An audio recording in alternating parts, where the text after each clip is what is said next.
faisons pas inconsciemment, mais on revient consciemment. Ouais, d'accord. Donc ça, c'est une impression qui est aussi perçue. Donc, voir celui qui perçoit. L'impression, elle n'est pas très importante. Je pars sans m'en rendre compte, je m'en rends compte, je reviens à l'attention. Donc il y a une attention, il y a une attention. C'est-à-dire qu'il y a un mouvement. C'est normal, on n'arrête pas le mouvement en méditation. On ne devient pas une statue de Bouddha. Le mouvement est tout le temps là. Les pensées continuent, l'inspire, expire continue, heureusement. Les sensations du corps, tout est en action. Et l'attention, au départ, elle peut commencer à aller à gauche ou à droite. Ça, c'est le yin et le yang.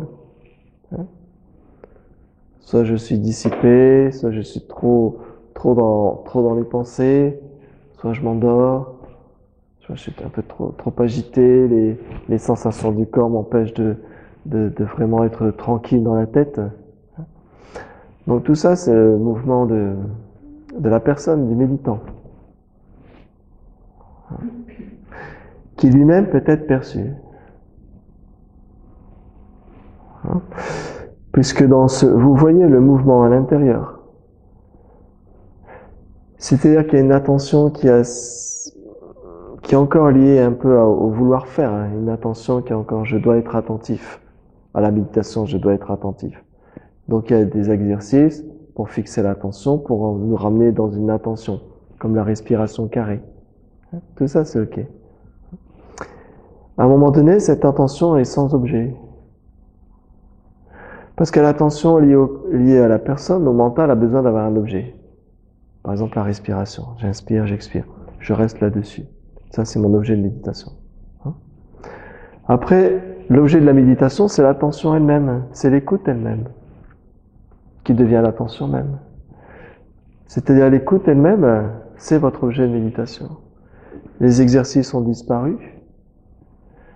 L'agitation ou la somnolence commence à se stabiliser. L'attention commence à être perçue. Ou l'observateur. Ou l'écoute intérieure. Ou le tsing. Ou le regard intérieur. Ça va jusque-là?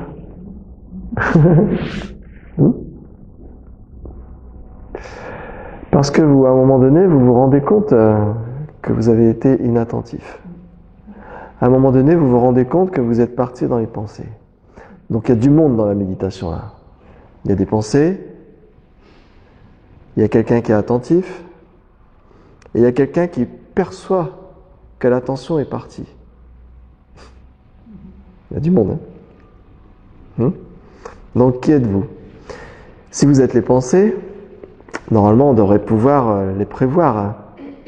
On devrait pouvoir savoir la prochaine pensée. On a besoin de penser à nos vacances, à nos courses, à faire nos factures, à faire le plein d'essence, à, je sais pas moi, plein de choses. Mais dans les méditations, on est justement assis pendant une heure, où là on a fait 30 minutes, il n'y a rien à penser. Donc on profite il n'y a rien à penser, d'être maintenant. Mais si on est dans le temps, il y a toujours quelque chose à penser. Donc, si on est les pensées, on se rend compte du mouvement des pensées. Ça veut dire qu'on est au-delà des pensées. On est la perception des pensées. Les pensées ne peuvent jamais, jamais, jamais vous percevoir. Ça, c'est à vous de voir maintenant. Est-ce que les pensées peuvent vous percevoir? Elles sont bien trop agitées. Elles n'ont pas d'existence propre.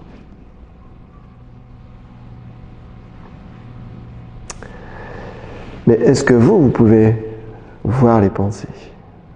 Donc ce vous, on va essayer de voir ce que c'est. Donc il y a bien des pensées, on ne cherche pas à refouler les pensées. Au contraire, c'est en observant l'expérience même, par exemple, des pensées, c'est dans l'expérimentation même des pensées qu'on peut voir si on est les pensées et ou si on est en train de percevoir les pensées. Ça, c'est une chose importante. Parce que souvent on entend « Ah, je pense ceci et j'ai pensé cela et je pense que... et oui, je... » Regardez les journaux de télé, plein de personnes très importantes autour du journaliste. Et oui, moi je pense que... Je pense. Je pense. Hein. Le je est toujours avant penser. Donc ça, c'est une première chose. Donc des fois, on part dans les pensées, et ce je est complètement identifié aux pensées. Je suis mes pensées. Et donc ce je est identifié aux pensées, il est parti avec les pensées. Mais pourtant, vous êtes toujours en méditation.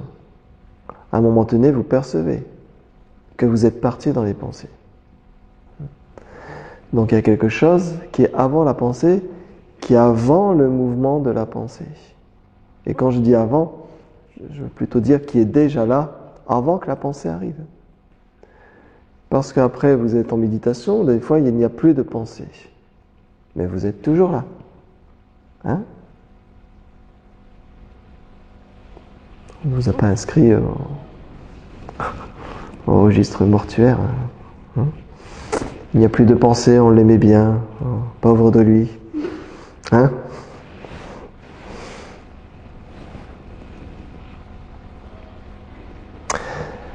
Donc, qu'il y ait des pensées ou qu'il n'y ait pas de pensée, vous êtes dans l'attention. D'accord? Ça, c'est la première chose. Qu'il y ait des tensions dans le corps ou qu'il n'y ait pas de tension dans le corps, vous êtes toujours ici maintenant. Le corps est en train d'expérimenter les tensions, les zones de relâchement, les zones où ça se ramollit, les zones où ça s'énerve, on a envie de bouger. Le corps est en train d'expérimenter ça. Mais le corps n'en fait pas un problème. C'est la pensée qui va créer un problème. Toujours lié au temps et au corps. Le corps et le temps toujours liés ensemble. Ça commence à être long, j'y arrive pas, il va falloir que je me détende, etc., etc., etc. Ça, c'est encore un mouvement qu'on ne repousse pas, surtout pas. On le regarde. Donc il y a toujours l'attention. L'attention n'est pas, progressivement, votre attention n'est pas dérangée par les pensées, n'est pas dérangée par les 5 sens, par les tensions. C'est-à-dire que votre attention est de plus en plus claire. Elle est de moins en moins attachée au jeu, si on peut dire ça. C'est-à-dire que c'est de plus en plus... L'attention est de plus en plus vaste. Au début, c'est l'attention sur un objet de méditation. L'objet de méditation disparaît. Après, l'attention se regarde d'elle-même. Et à partir de là, l'attention devient de plus en plus vaste. Il n'y a pas de jeu qui est attentif. Parce que le jeu est toujours en mouvement. Il est jeune, il est vieux, il est ceci, il est cela. Il est super bien en train de méditer, il est trop embêté dans la méditation. Le jeu, une fois, arrive très bien à méditer, le jeu n'arrive plus à méditer. Le jeu est perturbé, le jeu est fatigué. Donc progressivement, ce jeu et l'attention, il n'y a plus que l'attention. Que l'attention. Ça se pose, ça se pose. C'est-à-dire qu'on ne refuse pas le mouvement. Il est obligatoirement là, ne serait-ce que la respiration. Mais on n'est pas identifié au mouvement. On ne suit pas le mouvement. On est conscient du mouvement sans le suivre. Il n'y a personne qui suit le mouvement.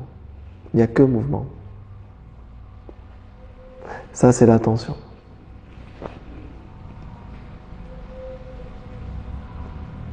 Question là-dessus déjà? L'attention.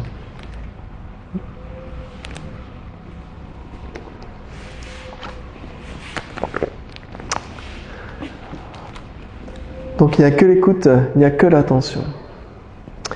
Donc maintenant il y a l'attention, et il faut percevoir si l'attention perçoit le méditant ou si le méditant perçoit l'attention.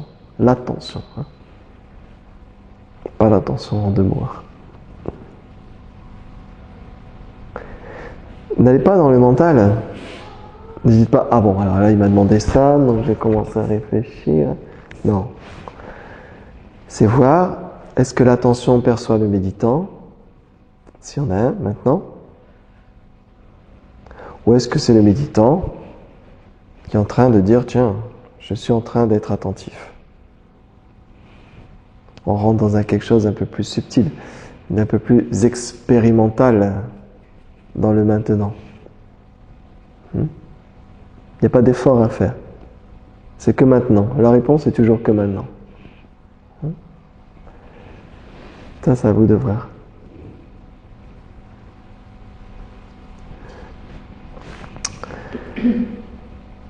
C'est-à-dire que dans cette question-là, vous allez essayer de voir où se trouve le méditant. Tout ce qui est en train de fluctuer, tout ce qui est en train d'être en mouvement, n'est pas réellement là.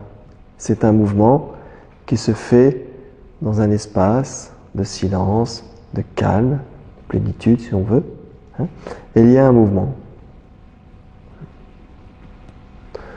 Ce mouvement est vu dans un endroit qui n'est pas entaché, qui n'est pas perturbé par le mouvement, qui n'est pas avec le mouvement.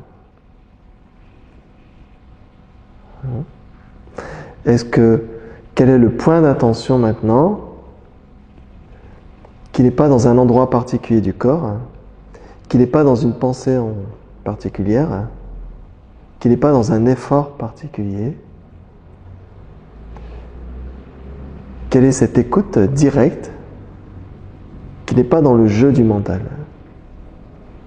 Puisque cette écoute peut voir le jeu du mental. Peut-être il y a cette écoute et la seconde d'après, le mental commence à discerner. Ah oui, ok, Donc ne partez pas avec le discernement. On est toujours dans l'expérimentation de cette écoute directe. L'expérimentation de cette écoute directe. L'écoute directe, c'est l'attention, c'est notre pouvoir, l'attention.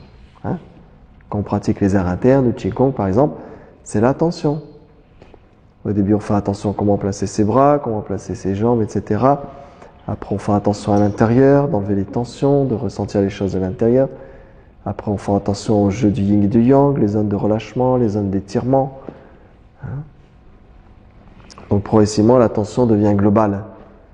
Le mental, lui, va aller essayer de chercher l'attention sur le pied, ou sur la main, ou ceci, ou cela. Mais après, l'attention est globale. Elle n'est ni à gauche, ni à droite, ni vers l'avant, ni vers l'arrière. S'il y a beaucoup de pensées, elle n'est pas vers le haut. Elle est toujours au centre. Donc s'il y a un centre d'attention qui n'est pas en mouvement, où se trouve le centre de l'attention?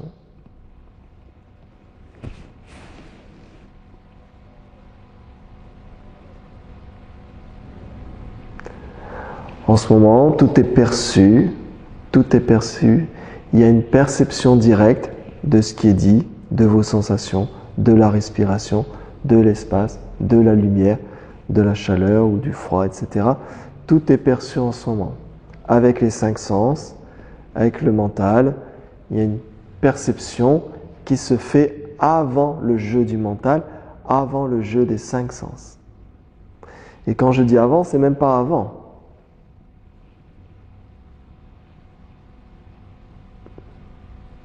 C'est-à-dire que le mouvement est en train de se faire dans ce qui est maintenant. Ce qui est maintenant est la seule réalité intangible, immuable. On peut dire que le mouvement est réel, mais n'a pas d'existence propre.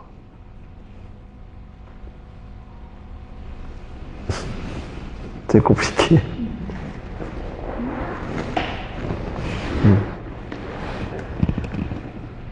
Donc là, c'est une direction. Le mental va toujours aller dans un mur avec ce genre d'investigation. Mais on est habitué dans notre société, pour raisonner quelque chose, pour comprendre quelque chose, il faut commencer à disséquer, à analyser de façon mentale et de trouver une réponse, d'aller vers l'avant. Ici, on ne cherche pas à aller de l'avant, d'avoir une réponse prochaine. On cherche à voir maintenant où se trouve la question et la réponse en même temps dans ce maintenant. La question, c'est déjà la réponse. Où est le centre de l'attention? Si un méditant, où est ce méditant? S'il y a le silence, où se trouve le silence?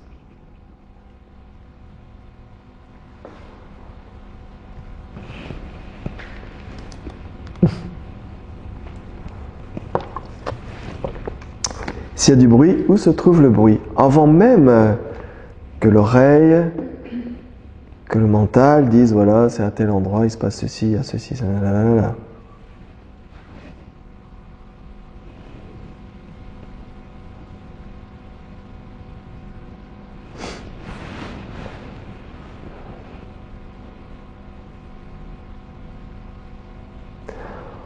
On peut dire que maintenant, il y a une naissance et il y a une mort à chaque instant. Une naissance, mort à chaque instant. De votre respiration, des globules rouges, du bruit.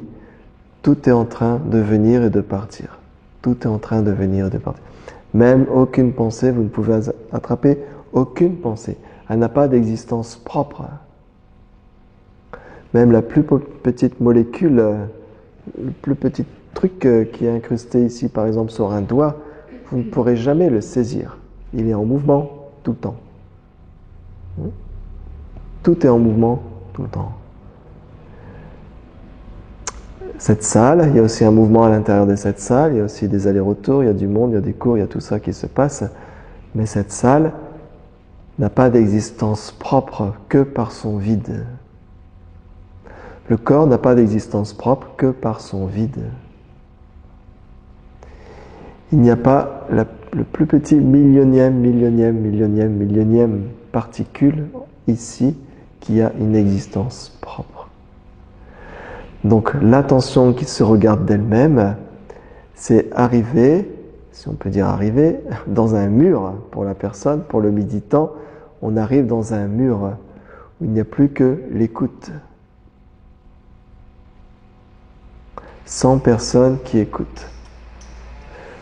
Il n'y a plus que le silence sans besoin d'être silencieux. Mais quand je parle du silence, le mental, lui, va analyser le silence qu'il connaît, le silence qu'on connaît. Tout le monde a fait l'expérience du silence en pleine nature, du silence avant d'aller dormir dans son lit. Commencer le silence, le silence, le silence. Ici, on parle de quelque chose qui ne dépend pas du silence lui-même, qui est beaucoup plus profond que le silence, qui n'est pas lié au sens du silence. Est-ce que c'est mystérieux, ésotérique ?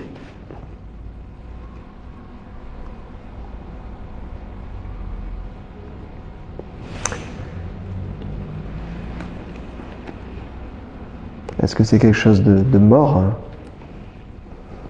qui ne bouge pas dans le sens mental?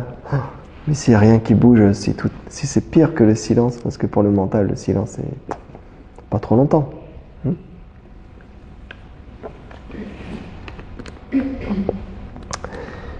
Qu'est-ce qui ne dépend même pas du silence ou du bruit?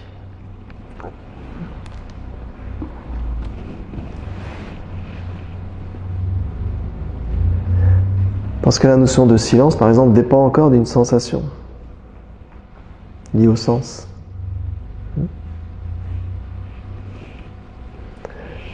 Les 5 sens se déploient. C'est un mouvement, les 5 sens, c'est un mouvement aussi. Mouvement du corps. Le jeu de la vie et de la mort, c'est un mouvement.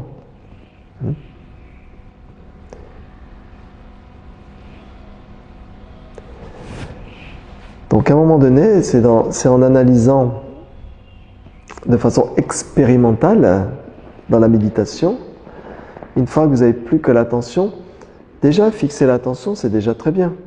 Ça peut mettre des semaines, des mois, des années pour que l'attention se fixe.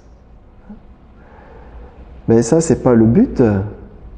Le but, c'est que l'attention, à un moment donné, soit sans objet d'attention. C'est-à-dire que l'attention n'a plus d'objet d'attention. C'est-à-dire que le symbole du yin et du yang devient de plus en plus transparent à travers ce qui est clair, ce symbole. Ce mouvement se fait à partir de quelque chose qui est sans mouvement. Donc on ne refuse pas le mouvement, on voit ce qui est là maintenant. Donc souvent, nous, dans notre façon de voir les choses, c'est j'ai un corps, j'ai mes pensées, donc voilà, je suis ce corps mental, ce corps esprit. Donc il faut analyser ce corps, voir le méditant dans l'attention. Et voir c'est quoi cette personne qui veut méditer, cette personne qui veut peut-être avoir un certain état ou ceci ou cela, et aller au-delà de ce jeu. Donc c'est-à-dire que progressivement, on enlève tous les outils de la personne qui veut, qui voudrait, etc. Il n'y a plus que le jeu méditant, ou le jeu attentif. Déjà, on a enlevé tous les autres mots. Il n'y a plus que jeu et attention. Et progressivement, quand vous regardez, le jeu n'a pas d'existence propre. Ça, c'est à vous de voir dans l'expérience même, dans l'attention même. L'attention est une direction vers ce qui n'a pas besoin d'être attentif. L'attention est une direction vers ce qui n'a pas besoin d'être attentif. Parce que c'est complet. Parce que c'est plein. Il n'a pas besoin d'aller dans une direction. Parce que c'est sans direction. On ne peut pas être dans une direction. On ne peut pas aller dans une direction.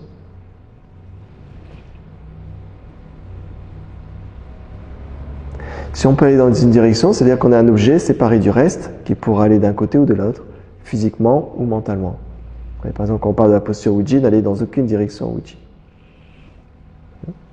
Ouji n'allez dans aucune direction. Donc physiquement, on comprend, en Qigong, on est debout, on ne va dans aucune direction. Après, on dit, n'allez aussi dans aucune direction mentalement. N'allez dans aucune direction des sensations. Si on vous dit on n'est pas bien, ou on tremble, ou ça commence à être long, si on fait 45 minutes, on laisse tout ça se déployer. On laisse tout ça. C'est comme un nettoyage à l'intérieur. Un nettoyage. Il va y avoir des résistances physiques, il va y avoir des résistances émotionnelles, des résistances mentales. Tout ça, ça va se mettre automatiquement. Et en fait, vous revenez toujours à l'attention. L'attention. L'attention. C'est pour ça qu'avec les maîtres chinois, ils laissent dans des postures statiques très longtemps. Pour qu'à un moment donné, il y ait une capitulation de l'ego, du jeu, du vouloir faire. Donc dans la méditation, c'est pareil. Les pratiques zen, bouddhistes, tout ça, c'est toujours des méditations pour qu'il y ait un abandon complet de ce jeu. Un abandon complet de ce jeu. Jusqu'à temps qu'il n'y ait que l'attention qui se vide d'elle-même. Que l'attention. Sans objet d'avant ni d'après, sans chercher quoi que ce soit, il n'y a que l'attention. Ça, c'est l'effacement, l'ardoise magique. C'est l'ardoise magique. Il y a plein de choses sur cette ardoise, puis on a même rajouté un méditant, et d'un seul coup, dans l'attention, il y a comme quelque chose qui... Mais ça, c'est pas quelqu'un qui fait. Il y a juste la réalité qui transparaît de plus en plus, qui est tout le temps là en fait. On ne la construit pas, elle est toujours là. La réalité est toujours là. La fiction est toujours dans le mouvement, dans le rêve. Complètement rêvé, complètement rêvé. Exactement les mêmes symptômes qu'un rêve. Ce qu'on pense, ce qui est là, ce qu'on croit, etc. C'est exactement comme dans un rêve, pareil. Qui peut être magnifique, qui peut être très difficile. Donc ça, c'est à vous de voir. Retournez à l'attention, et après laissez les choses se faire. Laissez les choses se défaire. Laissez les choses se défaire, naturellement. L'état naturel, il n'y a rien.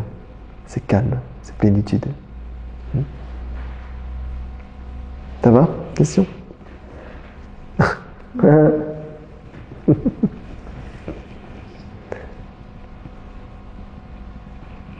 C'est pas si terrible que ça, hein? C'est pas si terrible que ça. Ce qui est terrible, c'est de croire au rêve. Hein? C'est ça qui est terrible dans ce monde.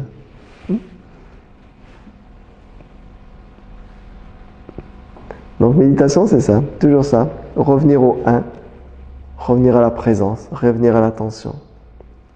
Et à partir de là, voir ce qui est. Où se trouve le méditant?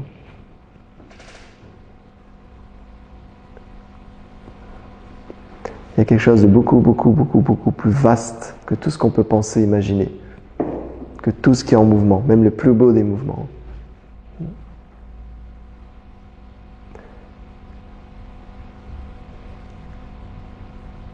Et ce quelque chose ne peut jamais être décrit. C'est ce qu'on est. C'est ça la beauté. C'est ça la découverte, la merveille de cette explosion à chaque instant. Mais ça ne veut pas dire que la personne va toujours être en béatitude. La personne est en mouvement. On n'est pas concerné. Elle peut être triste, elle peut être joyeuse, elle peut être fatiguée, elle peut être énervée, parce que souvent on a l'impression de « Ah oui, d'accord, donc je vais être dans un état de ceci, de cela. » Non, ça c'est encore la personne. C'est dans aucun état que la personne connaît.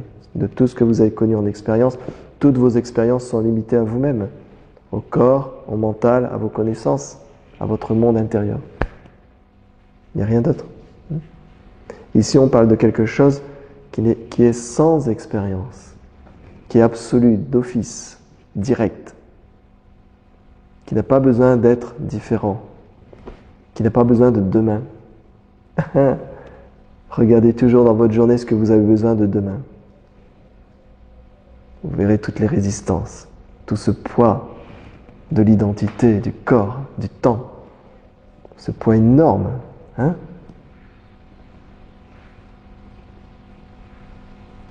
Et peut-être à un moment donné, vous allez dire, ok, maintenant j'arrête. Dans 2 minutes, je stoppe. Je stoppe tout.